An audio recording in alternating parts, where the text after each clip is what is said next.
Welcome to this deep dive Yeah. into some pretty fascinating stuff. Okay. We're going to be talking about pre-Columbian visitors to the Americas. Okay. So, like, who was here before Columbus, right? Right.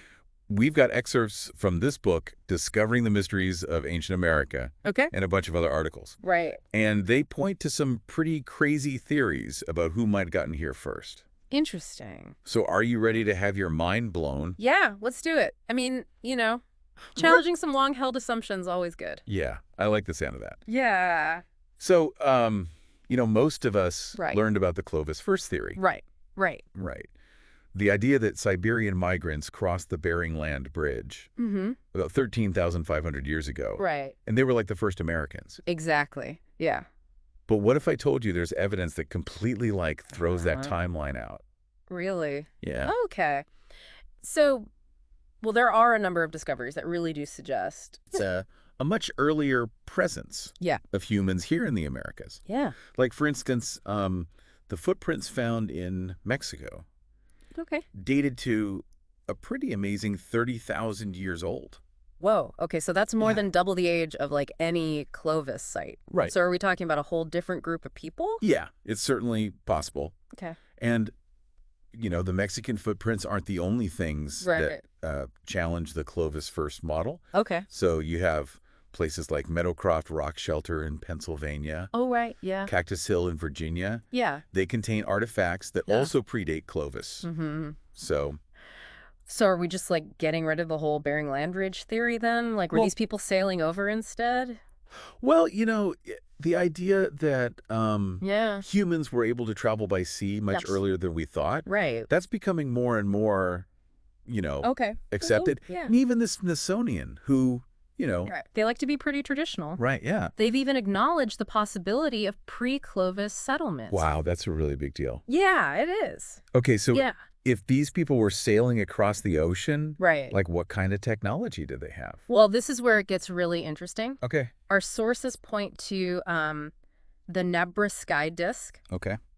which is a bronze disk from Germany Mhm. dating back to about 1600 BC. Okay, And it's not just some, right. pretty artifact. It's Yeah. actually packed with detailed astronomical information. Wait, so are we saying this was like some ancient GPS? Well, while we can't be certain, Yeah. it is sophisticated enough to suggest that maybe it was used as a navigational tool, Mm-hmm. particularly for these long transatlantic voyages. Oh, yeah. And what's really interesting is Yeah. that the disks connected to latitudes All right. in the Caribbean Yeah. and in North America. Wow, that's mind-blowing. Yeah, so it's Okay, but our sources also mentioned, other examples of this ancient technology. yes, absolutely. That seems way ahead of its time. Right. Like the incredible precision Right. of Egyptian stonework. Absolutely. We often think of the Egyptians, Right. using primitive tools, Mm. but the craftsmanship we see suggests otherwise. Yes. Some researchers, like Christopher Dunn, Oh, yeah. argue that the marks left on the artifacts point to really advanced techniques like Oh. sawing, Mhm. drilling, Yeah. and even lathe work. Really? Yeah, that level of sophistication really Hmm. makes you wonder if they had the skills to build, Yeah. seaworthy vessels. So are we saying that these ancient civilizations were more interconnected than we ever imagined? It's definitely a possibility. Yeah. Now let's shift gears a little bit Okay. and talk about another civilization Yeah. shrouded in mystery, the Olmec. Hmm. Considered the first major civilization in Yeah. Mesoamerica. They're known for those colossal stone heads, Yeah. some of which have Wow. distinctly African features. Yeah, so we're looking at these Olmec heads, right? Right. And they have some pretty distinct features. And Right. some researchers are saying, Yeah. hold on, these look African. So, what are the chances Right. we're looking at evidence of an African presence in America Well, way before Columbus? the Olmec heads have been the subject of intense debate, Right. with theories ranging from African slaves brought by Arabs Wow. to descendants of Atlantis, Okay. While some argue that these features are simply characteristic of Amerindians, Hmm. others point to specific details like the peripheral ridge on the lips, Hmm. a distinct feature common in West Africans, Okay. as evidence of an African connection. So while the jury's still out on the origins of those Olmec heads, Right. there's definitely enough evidence Yeah. to make us rethink what we thought we knew about pre-Columbian America. Exactly. And speaking of rethinking things, Yeah. let's move on to a group Okay. whose presence in North America before Columbus Right. is becoming more and more accepted. The Vikings. Okay, Vikings. You're saying the Vikings might have been hanging out in America Yeah. way before Columbus. What kind of evidence are we talking about? Well, there's the famous Lanso Meadows site in Newfoundland, Right. which is pretty much confirmed to be a Viking settlement. Yeah. But our sources point Okay. to some less well-known clues, Okay. like the Newport Tower in Rhode Island. Right. Yeah. Could this be a Viking relic? Oh, interesting. And then there's the Maine coon cat breed Okay. with its possible genetic link Right. to the Norwegian forest cat. Okay. Could Vikings have brought their furry companions along? Okay, I have to admit, those are some pretty intriguing clues. Yeah. But what about those rune stones? No. Everyone's always talking about. Yeah. Are those like legit evidence of Vikings? Well, runestones are kind of a controversial topic. Right. You know, you have passionate arguments on both sides. Right. Take the Kensington runestone, Okay. found in Minnesota. Yeah. It tells a story of a Viking expedition Right. meeting a tragic end. Okay.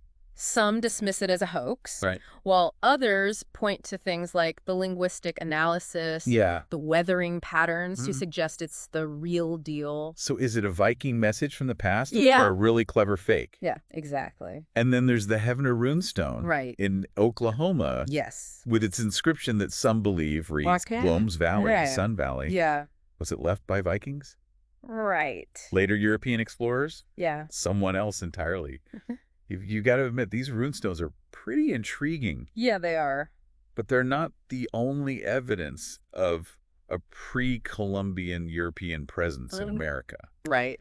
Our sources also mention an 8th century Wow. Irish monk inscription way. found in West Virginia. Interesting. Irish monks in America. Oh. That's a story I want to hear more about. Yeah. It seems the more we dig, Right. the Yeah. more we uncover Yeah. a past that's far more diverse Yeah. and interconnected Yeah. than we ever imagined. Exactly. It's like realizing that the American story didn't start with Columbus. Yeah, exactly. There were so many chapters Yeah. before his arrival, and Right. perhaps Yeah. even more surprising chapters Yeah. are waiting to be discovered. Right. Are you ready to explore some truly unexpected possibilities? Let's go deeper. Bring it on. Yeah. I'm ready to dive even deeper into this historical rabbit hole. Okay. So speaking of unexpected possibilities, Yeah. what about the idea of ancient Egyptians Okay. setting foot in the Americas? Egyptians in America. Yeah. Now that's a wild thought. But are we talking like pyramids in the jungle? Not exactly. Right. While there are Right. undeniable similarities in pyramid construction Right. between ancient Egypt and Mesoamerica, Right. there's a pretty significant time difference between those structures. Yeah. So it's a little bit of a stretch to Okay. imagine Egyptians like directly overseeing Yeah. pyramid construction in the Americas. Okay, so what evidence is there to even suggest this connection? Well, our sources highlight Quick- some intriguing clues, Yeah. like the potential Mhm. for ancient Egyptian Right. seafaring. Okay. We know they used papyrus reed boats Right. for river travel, Right. but some researchers think they also built sturdier Okay. wooden ships Yeah. capable of longer voyages. So theoretically, they Yeah. could have crossed the Atlantic, Right. but wouldn't that have been a pretty risky journey back then? It would have been a monumental undertaking, Yeah. no doubt. Right. But if they were building these seaworthy ships, Right. as some evidence suggests, Okay. it makes the idea of them reaching the Americas Yeah. a little bit more plausible. Okay. So let's say they could have made the journey. Right. What other evidence points to their presence? Okay, this is where things get really interesting. Okay. Tests done on some ancient Egyptian mummies Okay. revealed traces of cocaine and nicotine. Hold on. So we're saying these mummies were like Right. lighting up, partying it up Right. in the Americas. Well, it's a fascinating puzzle. Yeah. The presence of these substances definitely suggests Right. some form of contact or trade between ancient Egypt Yeah. and the Americas. These mummies are holding on to secrets from a forgotten past. Exactly. But couldn't those substances have Yeah. contaminated the mummies later on? That's a valid point. Right. Contamination is always a possibility. Yeah. And it really highlights the challenge Wait. of interpreting this ancient evidence? Yeah. It's like a historical detective case. Right. We got to carefully consider all the possibilities Yeah. and weigh the evidence. So the mystery of the cocaine-loving mummies continues. It does. But let's move on to another group Okay. that might have made it to the Americas before Columbus. Right. The Jewish people. The idea of a Jewish presence Yeah. in pre-Columbian America Right. has gained some traction in recent years. What kind of evidence? Well, Are we talking lost cities of gold? while that would make a great movie, Right. the evidence is a little more subtle, Okay. but equally fascinating. Okay. For instance, some researchers have pointed to linguistic similarities between ancient Hebrew and certain Native American languages. Are we saying? It's a captivating theory, Yeah. and it's not just based on language. There are archaeological findings that also support this idea. Okay. For example, The Bat Creek Stone, okay, discovered in Tennessee, right. has an inscription that some believe to be ancient Hebrew. Hold on, a Hebrew inscription in Tennessee. Yeah. Tell me more about this Bat Creek Stone. Well, the inscription on the stone is pretty short, Okay, but it's sparked a lot of debate. right, Some researchers think it could be a religious inscription, right. while others just dismiss it as a hoax. So another historical mystery. Yeah, exactly. But if it is authentic, Right. it would be pretty significant evidence. It would be a game changer.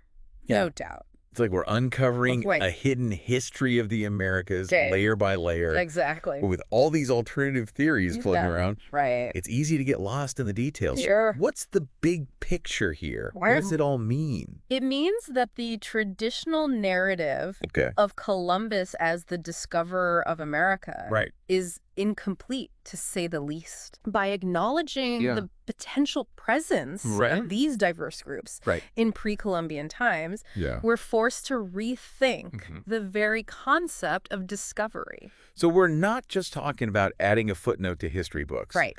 We're talking about potentially rewriting the entire story Precisely. of the Americas. It challenges us to see the Americas Right. not as this pristine continent waiting to be discovered, Yeah. but as a dynamic, interconnected part of the world Mhm. with a history Yeah. that stretches way beyond Right. the arrival of Europeans. So are we saying the Americas were a melting pot of cultures?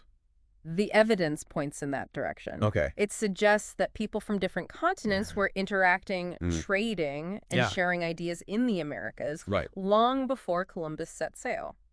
It's like realizing that the American story Exactly. isn't just a European story. Right. It's a story that's been shaped by people Yeah. from all over the world. And that realization has really profound implications for how we understand American identity, Right. culture, Yeah. and our place in the world. It's like we're peeling back layers of assumptions Right. and revealing a more authentic, more diverse Exactly. picture of the past. But I imagine some people might be resistant to this whole idea of rewriting history. There will always be those Right. who cling to the traditional narratives. Right.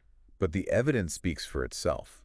And as new discoveries are made, Right. those narratives become harder and harder to defend. So what would you say to someone who says, Right. why does it even matter who was here first? Yeah. It's ancient history. Well, understanding the true history of pre-Columbian America isn't just some academic exercise. Okay. It has profound implications for how we understand ourselves and the world around us. Okay. I'm intrigued. Right. Tell me more about those implications. Like, how does this knowledge affect us today? Well, for when it challenges those Eurocentric narratives that have dominated our understanding of history for centuries. So it's about decolonizing history Exactly. and recognizing the contributions of Right, cultures from all over the world. Absolutely. It's about acknowledging Yeah. the diverse roots Right. of American culture and identity. Yeah, it's like we're finally acknowledging that the American story, it isn't just a single narrative. Right. It's like a tapestry woven from countless threads. Precisely. And some of those threads have been hidden for way too long. Yeah, by acknowledging these diverse influences, Right. I think we get a much richer, Yeah. more accurate understanding of what it means to be Heineken. So as we're wrapping up our deep dive into these alternative theories about pre-Columbian visitors, Yeah. what really stood out to you? Yeah. Like what sparked your imagination? For me, it's the way these theories challenge us to rethink the very idea of discovery. That Americas weren't just sitting passively, waiting for Europeans to stumble upon them. Right. These continents were already like bustling with activity, interconnected with the rest of the world in ways we're only beginning to understand. So we've been looking at history with a narrow lens for way too long. Yeah. And now we're finally getting a wider view. Imagine the Americas not as this new world, but as an integral part of a global network of trade, exploration, and cultural exchange. It makes you wonder how different our understanding of American history might be if these alternative narratives had been given more weight from the start. But even with all this evidence that's like challenging this traditional narrative, there's still a lot of resistance to these ideas. I think that resistance often stems from a deeply ingrained Eurocentric perspective, a way of seeing history that prioritizes European exploration and influence. It's a perspective that's been embedded in our textbooks and our cultural narratives for centuries. It's like some people are holding on to that old narrative. It is. For dear life, even as the evidence mounts against it. Change can be unsettling, especially when it challenges long-held beliefs about ourselves and our place in the world. But the beauty of history is that it's constantly evolving. As new discoveries are made, new perspectives emerge. We have this opportunity to re-examine our understanding of the past. It's a reminder that we should always be open to questioning what we think we know. Even if it makes us uncomfortable. And even if some of these theories remain controversial, I think the very act of discussing them is so valuable. It forces us to confront our biases, to think critically about the evidence, and consider different interpretations. It's all about, fostering that intellectual curiosity and encouraging a more nuanced and inclusive approach to understanding history. It's like we're on this quest for truth. It is. Not just about the past, but about ourselves and our place in the world. So let's bring this back to the present. Okay. Why should we even care about who reached America first? Like, why does this matter to us today? Well, understanding the true history of pre-Columbian America isn't just about uncovering the past. It's about shaping our present and our future. It's about recognizing the contributions and legacies of all these diverse cultures, challenging Eurocentric narratives, and fostering a more inclusive and accurate understanding of American history and identity. It's like we're reclaiming a lost part of our heritage. Exactly. A part that's been overshadowed for far too long.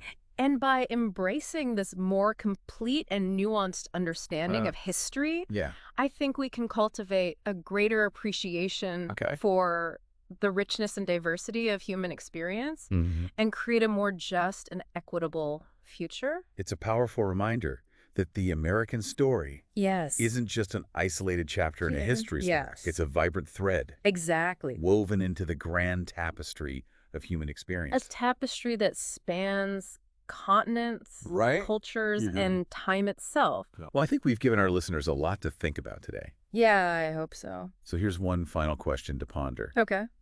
Imagine if we fully embrace these alternative theories. How might that change our understanding of American history, our sense of national identity, and even our relationships with other cultures around the world? That's a question that each of us has to grapple with individually and collectively. It's an invitation to engage in this ongoing dialogue. It is. To challenge those assumptions and be open to new perspectives that enrich our understanding of the past, present, and future. It's a reminder that history isn't static.